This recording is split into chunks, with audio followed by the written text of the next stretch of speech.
Hello, good morning my Smarties. Good morning sir.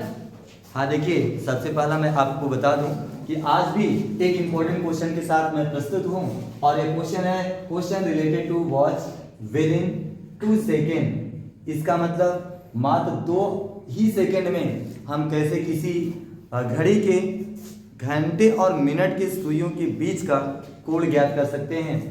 तो सबसे पहले हम क्वेश्चन बता दें।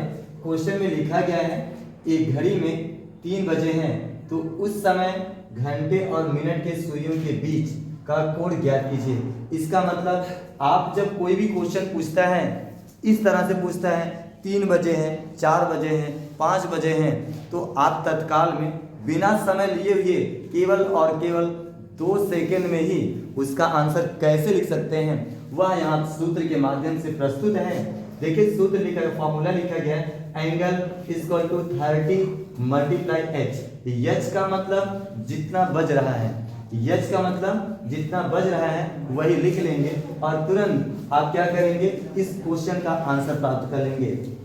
तो देखिए यहाँ पे घड़ी में बना भी है कि 3 बजे हुए हैं और हमको क्या करना है, इस मिनट और घंटे के बीच में जो एंगल बन रहा है उसी एंगल को ज्ञात करना है। तो देखिए मैंने लिखा है सबसे पहले कोण जो हमको ज्ञात करना है 30, ये हमारे फॉर्मूला में है, मल्टीप्लाई एच। एच का मतलब होता है जितना बजे है, हमारा यहाँ 3 बज रहा है तो हम यहाँ पे 3 लिख देंगे और 3 में जब हम 30 से मल्टीप्लाई कर लेंगे तो यह हमारा 90 डिग्री आ जाएगा और यही हमारा आंसर है।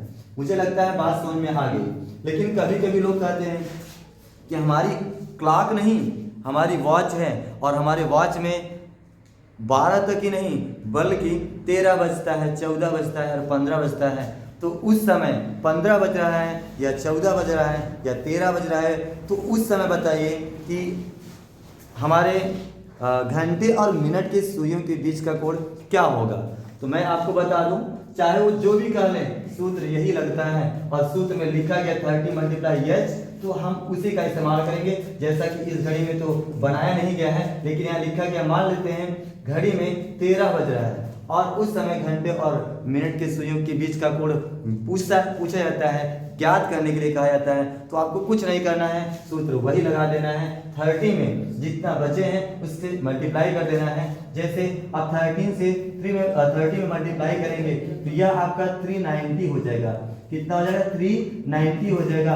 और आप देखेंगे आंसर को, अगर वह 360 से बड़ा आ जाता है, यदि वह 360 अंश से बड़ा हो जाता है तो आपको एक काम और करना पड़ जाता है, उसी आंसर में से 360 को घटा देना पड़ता है। 360 को हमें घटा देना पड़ेगा। अब हम घटा देंगे तो यह हमारा आ जाएगा 30 डिग्री और यही इस क्वेश्चन का आंसर हो जाएगा।